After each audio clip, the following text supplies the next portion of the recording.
Hey guys, I'm Rajan Narwal, and today we're going to be discussing an important topic, navigating your 20s. So I'm in my 30s right now. I know I'm getting a bit old, and there's a fair few things I've learnt along the way over the last decade that have definitely helped me set my life up for success. And there are some things that I felt like maybe I could have started earlier or spent a bit more time on to elevate my 30s. So stay tuned, grab a coffee, grab a tea, grab a notepad, and let's talk.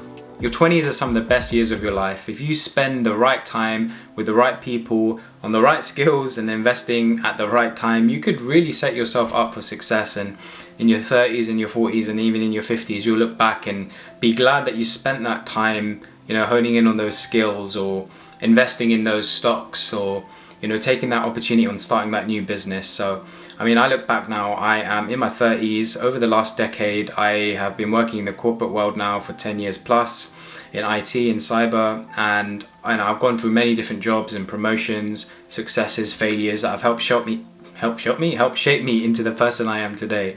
I bought my first house, I got married, there's friends I gained, there's friends I lost. So let me talk to you about some of the life lessons, I've learned along the way that will hopefully help you and save you from making some of the mistakes I did.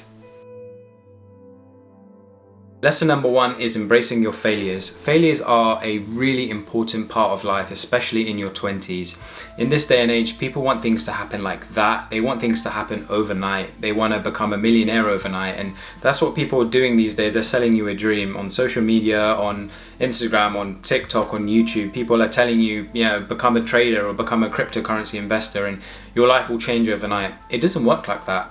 Life is a long-term investment. That's something I've learned, and you're going to fail along the way. You might be one of those people that invested in crypto. I was someone that invested in the beginning, and I made some money out of it, but I didn't sell it at the right time because I thought, I'm going to be a hodler. Oh no, actually the price has dropped, so now let me sell it. And you go through these life cycles as in your 20s and failures, but they make you into the person you are today.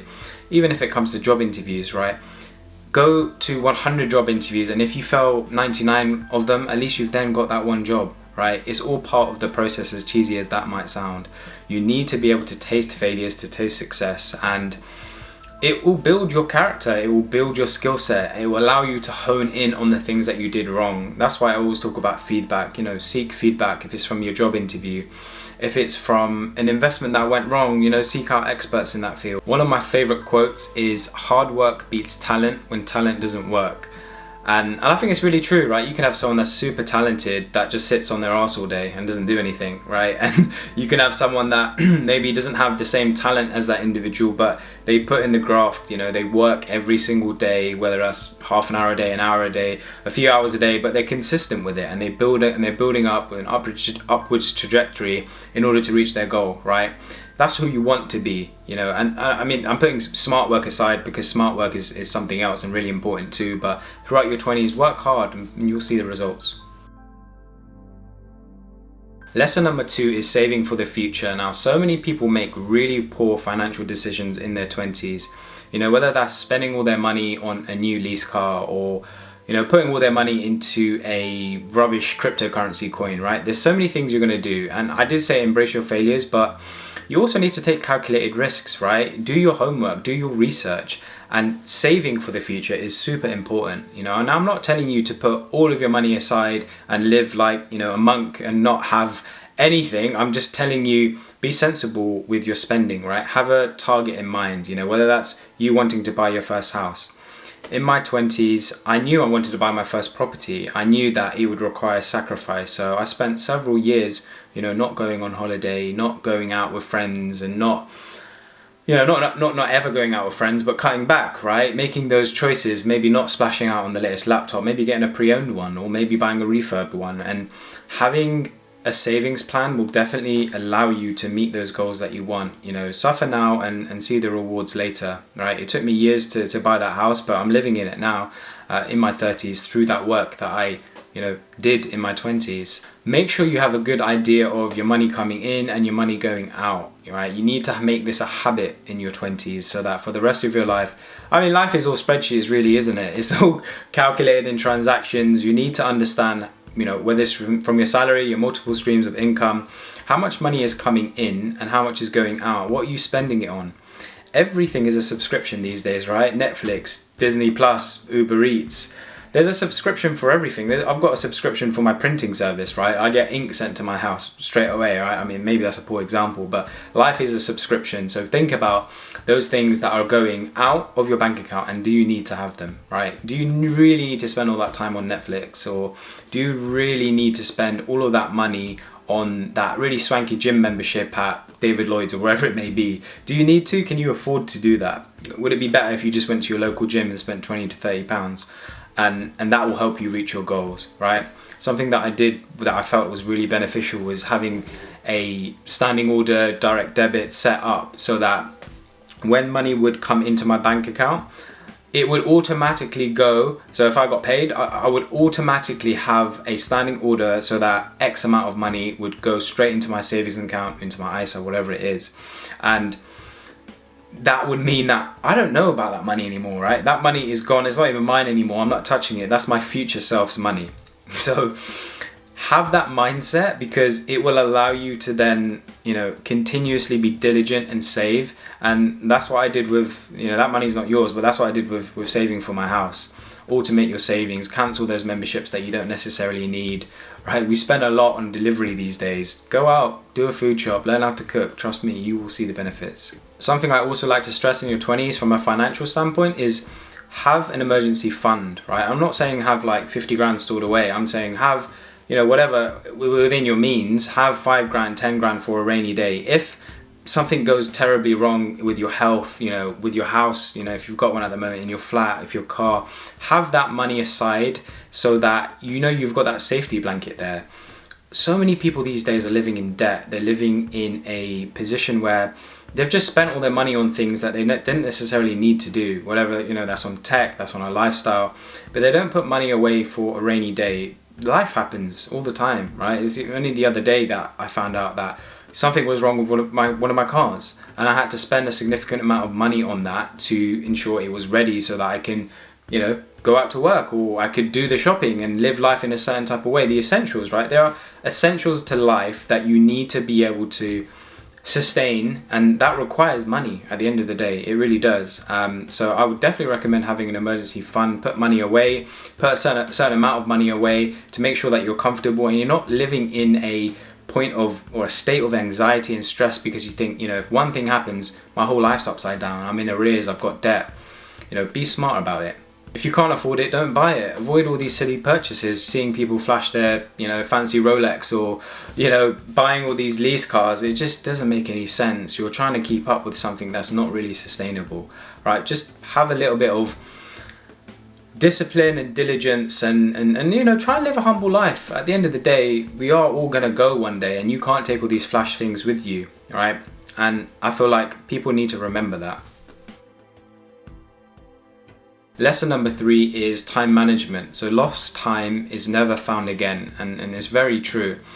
Your most valuable asset is your time, where you spend it, who you spend it with, right? At the end of the day, we're only here for a limited amount of time. So you want to ensure you're investing your time on the right things throughout your 20s. And yeah, you can have fun. I'm not telling you don't have fun and spend time with your friends, but at the end of the day, if you put in the graft now, you will definitely see the benefits later in life. So something that I've noticed is that, if I look at the 5 people you spend most of your time with, I can tell you a lot about your personality and what kind of person you are. If you are spending time with people that are clued on, they're smart, they're making, the right decisions with their time, investing at the right times, they are, switched on for their career, that will have an impact and reflect on you, and it will allow you to almost hone in on those skills. Even if you're not necessarily that type of person, it will rub off on you. Equally, if you spend your time with people that are going out, wasting their time, whatever it may be, doing drink or drugs, I'm not knocking you guys for doing that, but spending their time on things that are not of value to your life, then you are going to also be one of those people, right? You are going to be one of those people because you spend enough time with someone, they start rubbing off on you. So I would definitely look at the last 5 people you called, right? If excluding your mum and dad, the last 5 people you called, the friends, your close family members, in terms of, whoever you spend your time with, and evaluate whether they are actually bringing value to your life. And I'm not telling you to cut everyone off. What I'm saying is spend your time wisely, because that time spent in people will have a knock-on effect to you. not just the time you spend with people, but the time you're spending on your own, right? How much time are you spending on Netflix or, wasting away playing PlayStation, Xbox all the time? Now, I've got nothing wrong with playing games and video games sessions or whatever, but if that's all you're doing and you're just being a bum and not spending your time wisely on things that you should be doing, then you need to evaluate where your time is being spent, right? It's so easy to swipe and swipe again on social media at night, right? You might be going to bed at 10:30, 11 o'clock at night, but you're sitting there swiping for an hour and a half. What could you have been doing in that time? Could you have been learning a new skill? Could you have been working on that assignment or preparing for that interview or making some headway on starting that business? You probably could have, right? You can get up a bit earlier, you can go to sleep a bit earlier, or you can spend that time that you've been wasting away on social media doing something productive. Be structured about your time, time chunking. That's something that I really, really stress to people, to get organized about their life. In your diary, set out in the AM, this is what I'm going to achieve. I'm going to have a lunch, maybe a bit of a break. I'm then going to go back and focus on this project, on that project. Time chunk is so important because if it's not in the diary, let's be real, it's not really going to happen. Your thought process is going to be sporadic, and you're not going to be consistent with what you do. So have a plan in the short term, in the long term.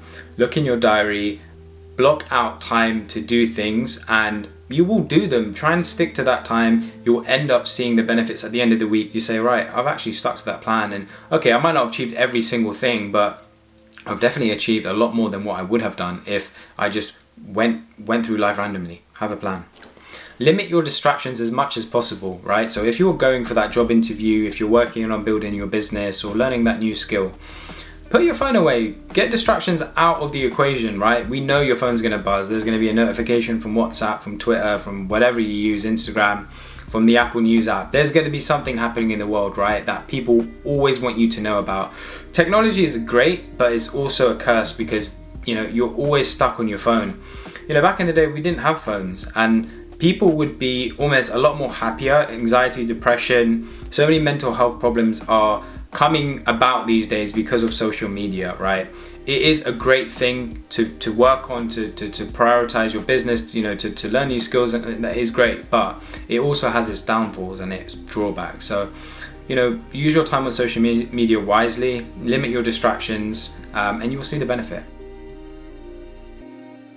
If you're watching this video, you're most likely someone that is looking to achieve things in life, to be successful in whatever they're trying to pursue, right? If it's, in your career, in your personal life, you're looking to elevate yourself.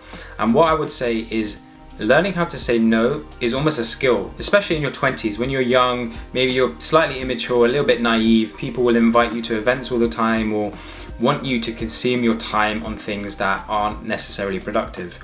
Learning how to say no is something that maybe I wished I would have been better at when I was younger, but something I learned towards my mid to late 20s, and something that really helped me become disciplined and be consistent in what I'm trying to do in my professional life especially. Use your time wisely. In your 20s, you've got a lot of time when you think about it in a day. You most likely aren't married and you've got no kids. I'm not saying everyone, but generally speaking, a lot of people have a lot more times in their 20s than most do, especially now in your 30s. I know my time now in my 30s is a lot more limited. I'm married, I've got a child.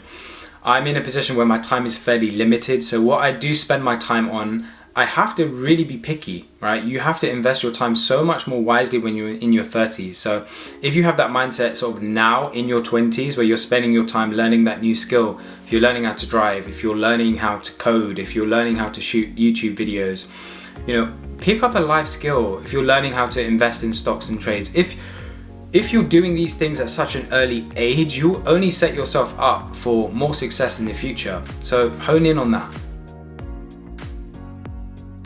Your health is such an important aspect to your life, and if your health isn't good, your mental and your physical health, if that's not good, you can't address any of the life lessons that I've talked about in this video, right? You need to ensure that you're spending time being fit. I'm not telling you have to be like a buff Arnold Schwarzenegger or be super ripped or whatever. I'm just saying spend time working out, spend time going for a jog, be fit, right? Allow yourself to be physically fit, and that will have a knock-on effect to your mental health as well. You know, spend time on things that are good for your mental health with family. Go outside, go into nature, do these things. I mean, it might sound silly, but you really need to go outside. You need to work on your fitness. You need to prioritize your health in order to actually see out this life. Like, life is so short. People have so many health issues these days that they don't even know or are aware about. You know, eating good food, ensuring that your health is in good nick, trust me, it will definitely help you. Life is about balance, and having balance in life is so important, and something that I definitely would recommend you have in check for your 20s.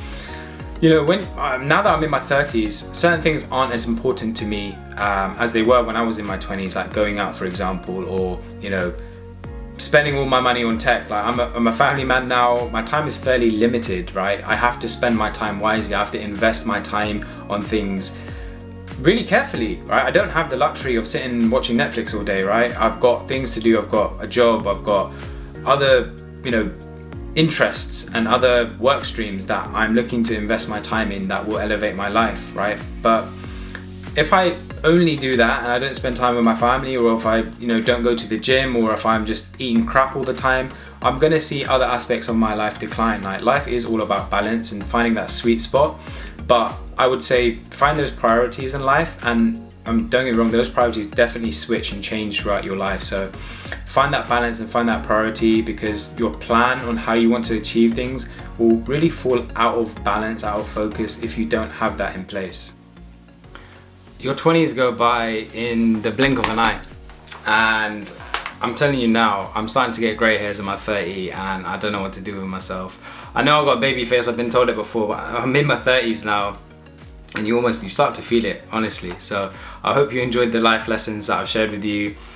Please like, subscribe to join me on my journey on this YouTube thing. I am starting to upload a lot more frequently on so many self-development, productivity, cybersecurity type videos. So yeah, if you enjoyed it, smash that like button, and let's talk again soon. Peace.